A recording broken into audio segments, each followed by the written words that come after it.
Hi there. My name is Beth Green, otherwise known as Granny Rocks. And my name is James Maynard, otherwise known as Sweet Baby James. And tonight I'm going to talk about how has the coronavirus changed you? For the better, for the worse, for both.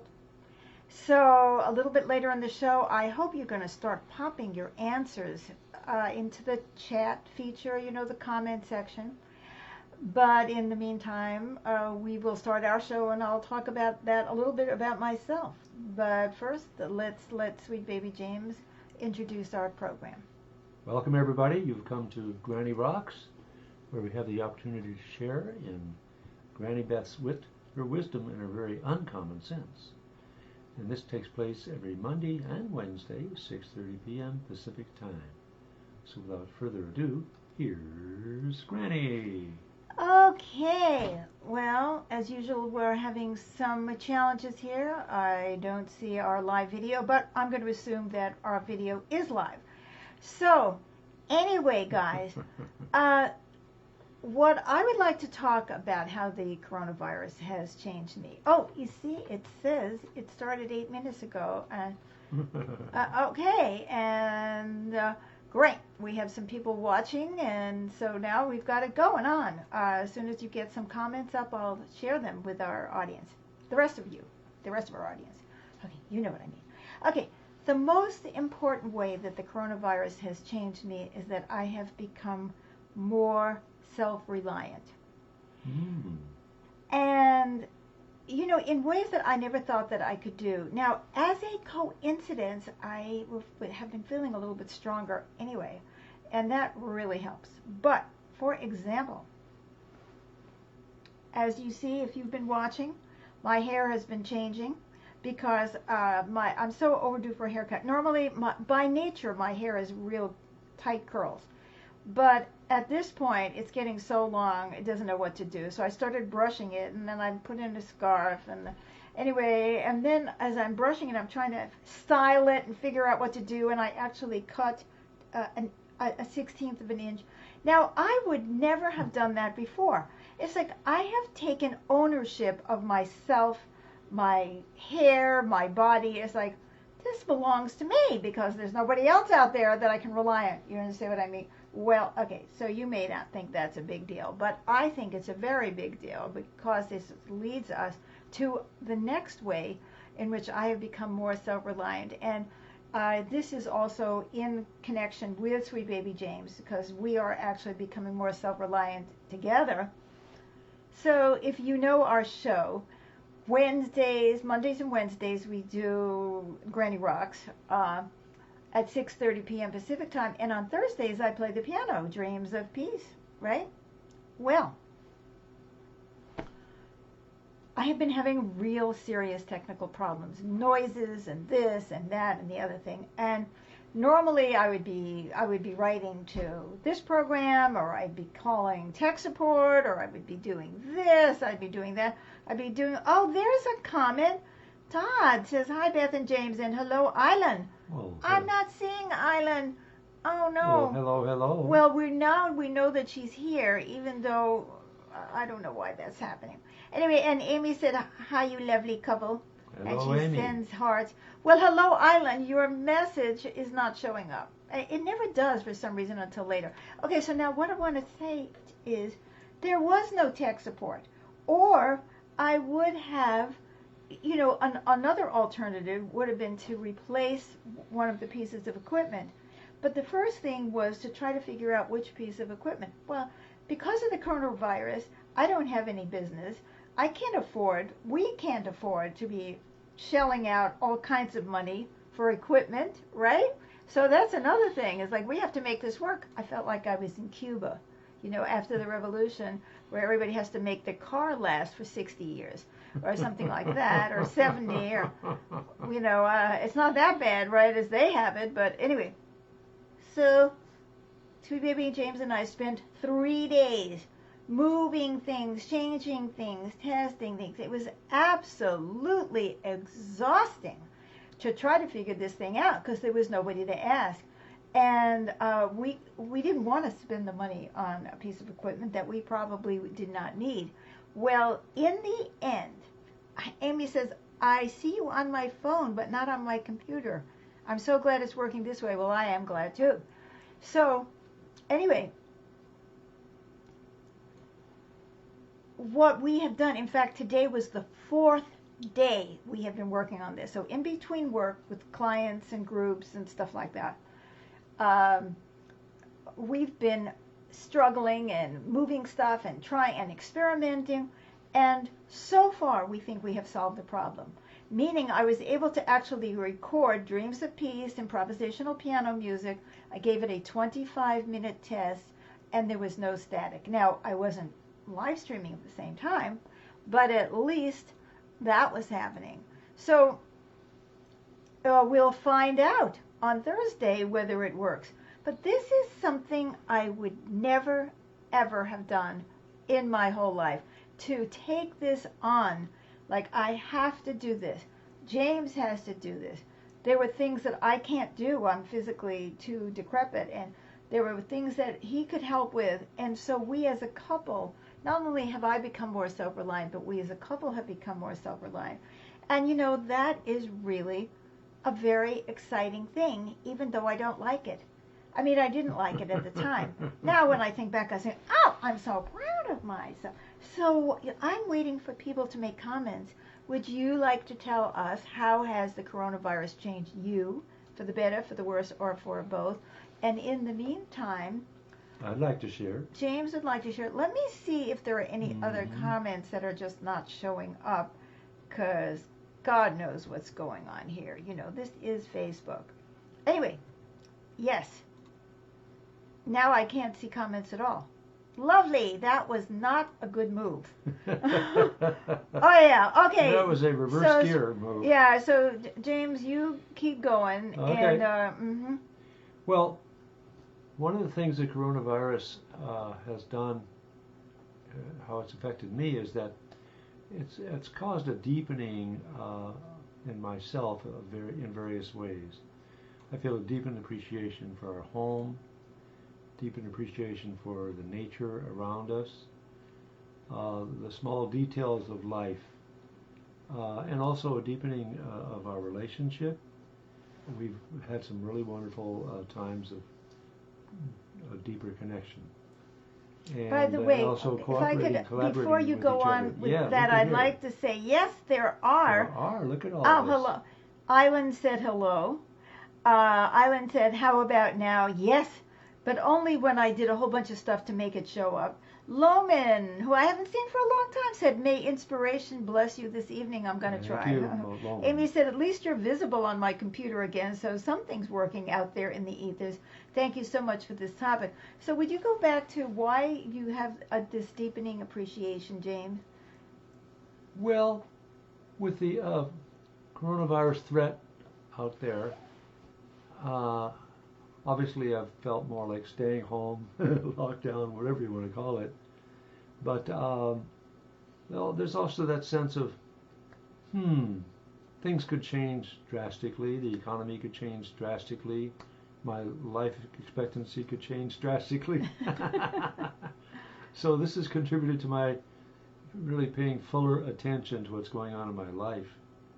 And also with that, just feeling a deeper appreciation for the little things, the flowers, the little flowers along the path in our woods, the river, the mountain, the trees. Yeah, well, people have time to look at those things. By the way, we do have a couple of other comments. Todd said, it has changed me by helping me take initiative in ways that I had not previously. I'm not sure exactly why. Maybe it has helped me to see how important every action is. Wow. Wow. That is awesome, Todd. And you know, that's very similar to what I was talking about us becoming more self-reliant. Because, like, there's really, you know, there aren't that many people out there. You call tech support, it could be 3 days. Right. They don't know what to do anyway. But I love what you said. Maybe it has helped me see how important every action is. And Karen said, hey, good to see you. And it's good to Hi, see Karen. you, too. So Do you think, Todd, that maybe this is because um, this whole environment that we're living in is forcing us to think of ourselves as responsible for everything? Now, even though there are things that maybe someone else could do that you're suddenly doing, it could have to do with um, how you're perceiving yourself in the world. It's like suddenly you are in the center of your universe. I don't mean in the egoic sense. We are way too much in the center of our universe egoically. But you're in the center of your universe, you and your family. As there's not that much else to rely on. If you have some little health thing, you're probably not going anywhere, right? By the way, Island says walking out in nature instead of going to the gym. Ooh, reading, watching my breaths. That's very good. So Island is talking about how she's finding ways of becoming calm and well without relying on some of the things that she used to rely on, and just kind of going more inward. And that relates to you, James. I've also become more responsible. I've had a tendency to want to just play, whether it's music or whatever. And these last 3-4 days when we've been working on the computer issues, the internet issues, and also just in life in general, I just have been feeling more responsible. Like Todd was saying, taking action, being responsible for my actions, and I'm less cavalier about things. I'm sobered up, so to speak, and just acting what I feel to be more responsibly. I think that's really great. And Todd just said, yep, we have to. We have to take more responsibility for ourselves, because we have become, this may be a very odd association to some people.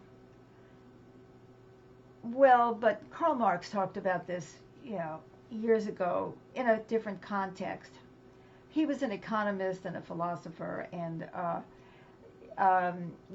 speaking about class struggle and so on. But one of the things that he talked about is, he was watching industrialization happen in front of him. And he was seeing how industrialization was actually impacting us for the better and the worse. And one of the things that he talked about is how we become alienated from the product of our labor. If you're making a shoe, you're a shoemaker, you make a shoe, you're making the whole shoe from start to finish.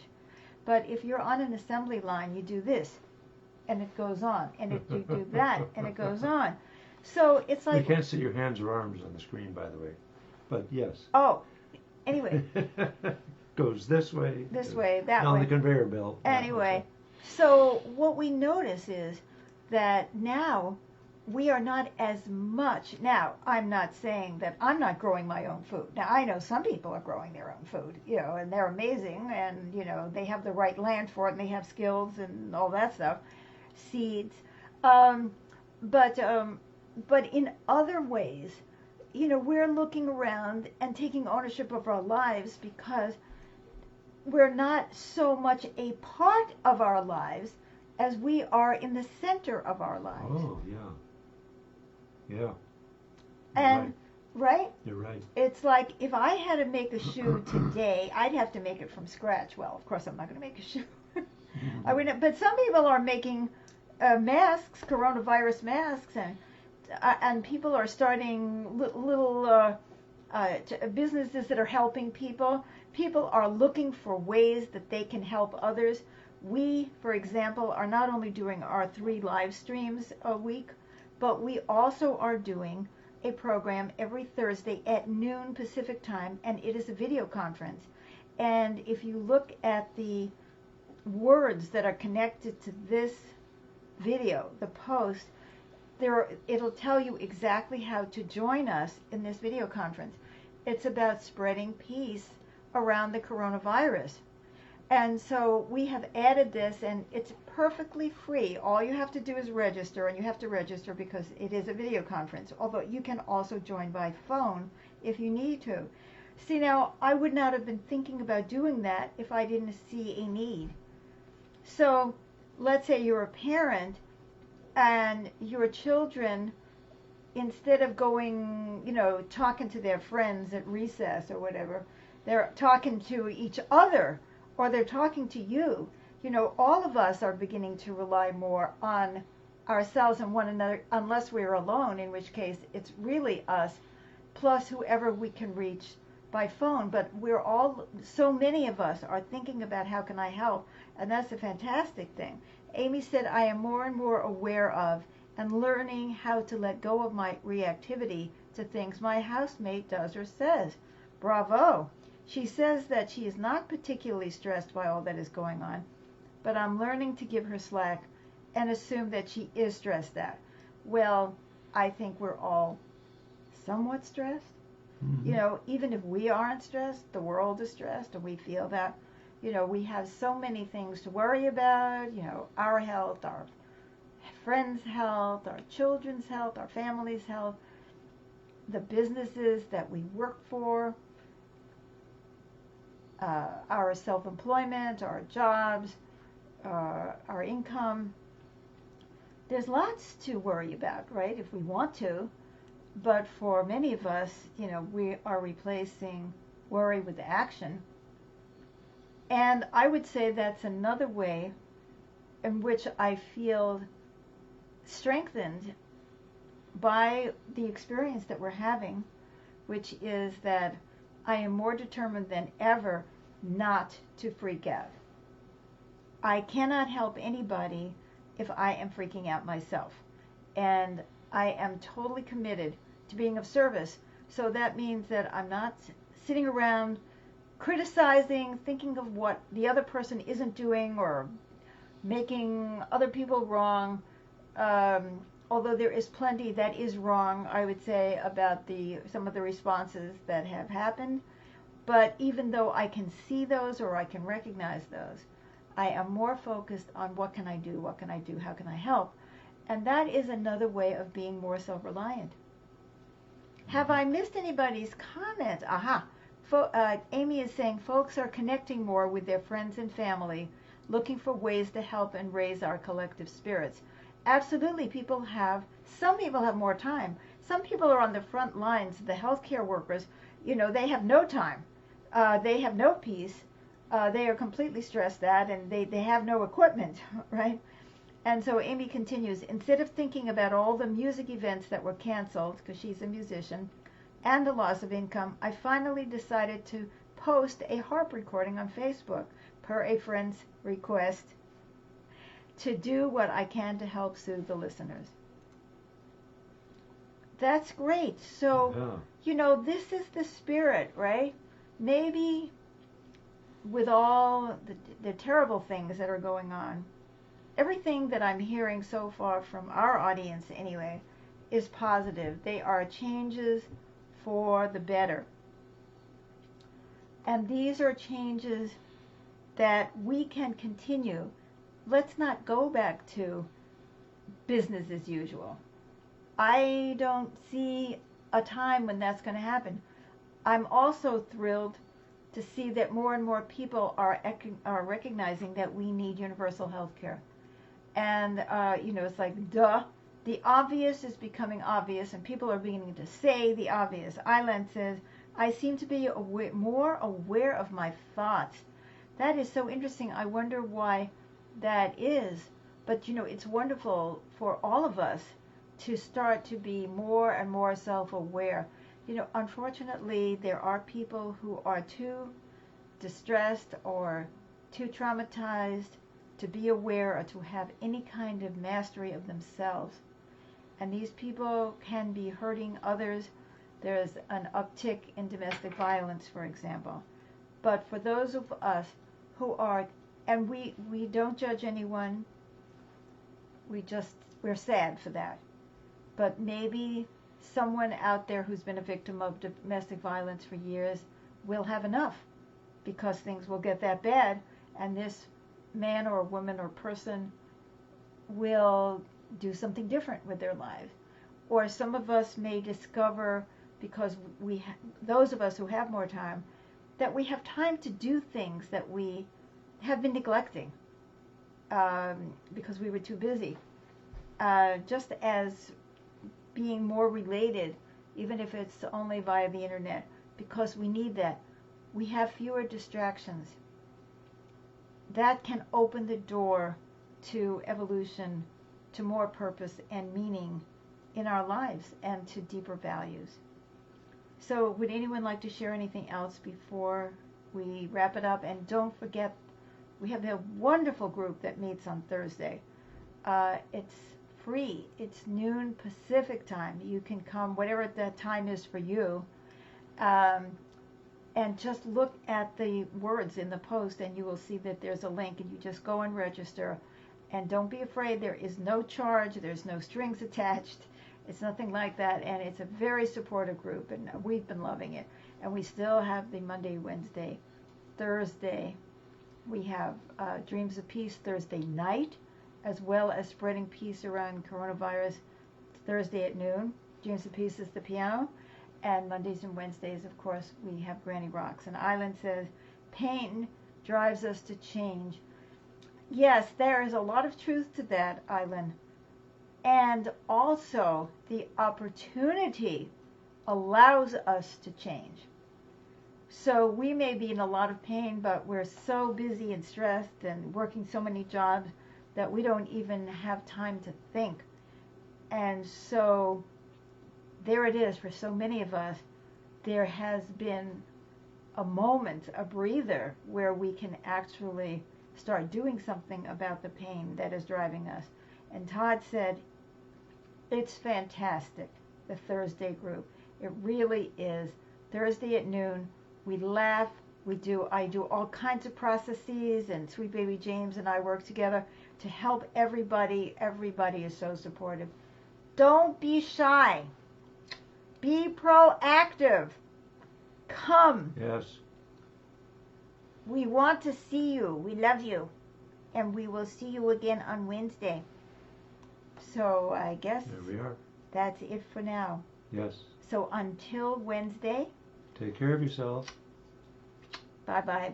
Bye-bye for Be now. well as you can be. Bye-bye.